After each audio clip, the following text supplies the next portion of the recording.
नमस्कार, मैं कुणाल आप सभी का संस्कृति आईएएस यूट्यूब चैनल पे स्वागत करता हूं। आपके लिए एक बेहद महत्वपूर्ण खबर है क्योंकि 72 वर्षों में पहली बार भारतीय वायुसेना ने अपने ध्वज में कुछ परिवर्तन किए हैं।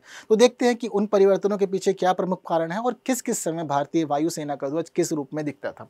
क्योंकि अभी कल ही यानी कि 8 अक्टूबर को भारतीय वायुसेना का 91वां दिवस मनाया गया है और 91वें दिवस के अवसर पर प्रयागराज में जो एक स्थान है जिसका नाम है बमरोली, वहाँ पर यह फैसला लिया गया कि भाई ध्वज में कुछ परिवर्तन करेंगे। तो इसलिए ज़रूरी हो गया कि कुछ चर्चा हम लोग करें क्योंकि हमारी जो भारतीय वायुसेना है उसकी स्थापना 8 अक्टूबर 1932 को की गई थी। उस समय हम लोग ब्रिटिश सरकार के अधीन थे, तो सब चीज़ें जो हो रही थी वे लोग अपने लाभ के लिए कर रहे थे। हालांकि उनके द्वारा स्थापित की गई नींव बाद में हम लोग के लिए बहुत अधिक लाभदायक रही, लेकिन इस दौरान जब भारतीय वायुसेना की स्थापना की गई थी उसको भारतीय वायुसेना के रूप में नहीं जाना जाता था बल्कि इसे रॉयल इंडियन एयर फोर्स के रूप में जाना जाता था। तो यहाँ से सारी का सारा जो इतिहास है हमारी वायुसेना का शुरू होता है। तो यह जो समय था, इस समय हमारे पास जो ध्वज था वायुसेना का, वह ध्वज इस रूप में था। तो देखिए, जो वर्तमान में हम लोग का राष्ट्रीय ध्वज है यानी कि जिसको हम लोग तिरंगे के रूप में जानते हैं, यह तो उस समय स्वीकृत ही नहीं था, आधिकारिक नहीं था ना। इसको आधिकारिक दर्जा कब मिला था? 22 जुलाई 1947 को हमें इस ध्वज को आधिकारिक दर्जा दिया था, जिसके बाद से इसका प्रयोग शुरू हो गया था। लेकिन उससे पहले हम लोग अंग्रेजी सरकार के अधीन थे, तो उसी के अनुरूप सारी की सारी कार्रवाई चल रही थी। वो जो भी चीज़ें स्थापित करते थे वही हमें स्वीकारना पड़ता था। तो ये जो ध्वज है यह शुरुआती ध्वज है।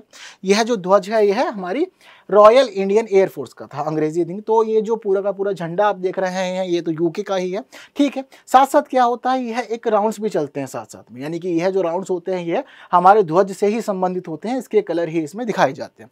तो शुरुआत में जब तक हम लोग स्वतंत्र नहीं हुए, इवन जब तक हम गणतंत्र नहीं हुए, गणतंत्र होने तक हम लोगों ने इसी ध्वज का उपयोग किया। फिर जब हम गणतंत्र हो गए तो हमने अपने ध्वज में कुछ परिवर्तन किए। परिवर्तन कुछ खास नहीं होगा क्योंकि अब हम लोग तिरंगा स्वीकार चुके हैं, तो यहाँ पे तिरंगा आ जाएगा।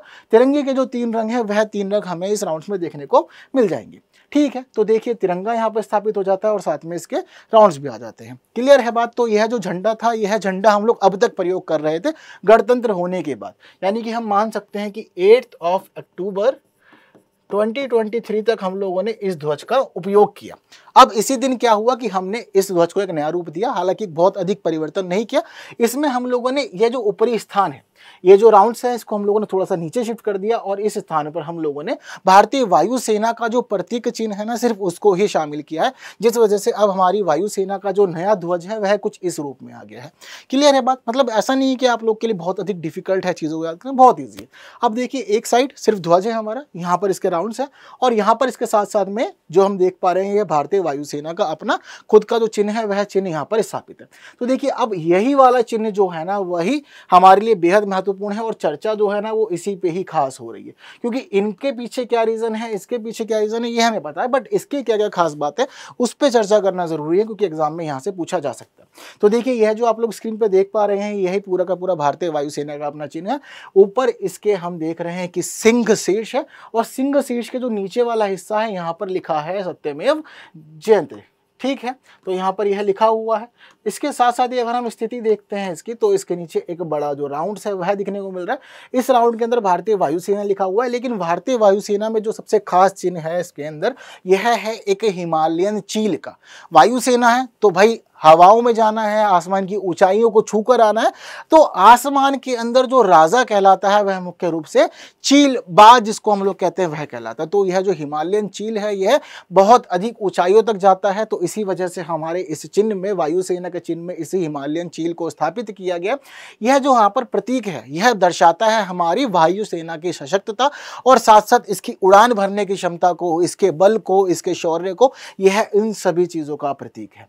अंत में हम देखते हैं कि इस चिन्ह के नीचे, सबसे नीचे यहाँ पर भारतीय वायुसेना का अपना जो मुख्य वाक्य है वह लिखा हुआ है, यह है स्पृश्य दीपतम। यह हमारी वायुसेना का जो वाक्य है वह सबसे नीचे देखने को यहाँ पर हमें मिल रहा है। तो यह पूरा का पूरा जो चिन्ह था बस इसी को ही अब जोड़ दिया गया है। तो अब हमारी जो वायुसेना का ध्वज है वह कुछ इस रूप में दिखेगा और अब कब तक पता नहीं, कोई समय निर्धारित नहीं है।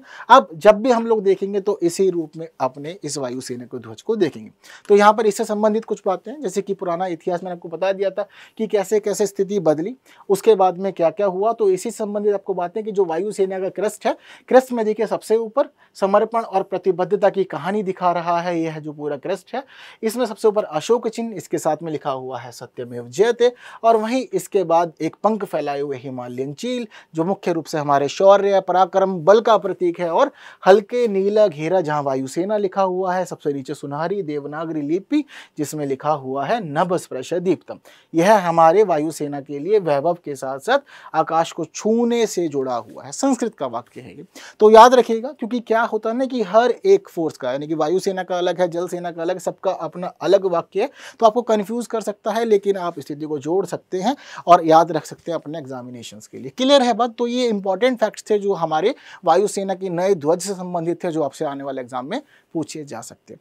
जैसे कि एक प्रश्न आप लोग की स्क्रीन पर मैं दिखाऊं तो देखिए, यह जो प्रश्न है, यह इस प्रकार से ही आपसे आने वाले एग्जाम में पूछा जा सकता है। तो जरूरी है कि आप लोग इस प्रश्न का जो आंसर है वह मुझे कमेंट कर दे जल्दी से, फिर उसके बाद हम देखेंगे कि कितने लोगों ने सही आंसर दिया है। तो अभी इस वीडियो में इतना ही, जो महत्वपूर्ण बातें थी सभी बातें हम लोगों ने साझा कर ली। उम्मीद करता हूँ वीडियो आप लोग के लिए हेल्पफुल रहेगा। ऐसे ही नए नए वीडियो आप लोग के लिए आगे भी हम लोग लाते रहेंगे। हालांकि आप लोग को चाहिए होगा कि आपको आंसर बताऊं, तो देखिए इस प्रश्न का जो आंसर है वह आप लोग की स्क्रीन पर है। मुझे बताइए कितने लोगों का आंसर सही है। जल्द मिलते हैं अगली वीडियो में, फिर ऐसे ही कुछ नई बातें करेंगे और ऐसे ही आगे बढ़ते रहेंगे। Thank you so much.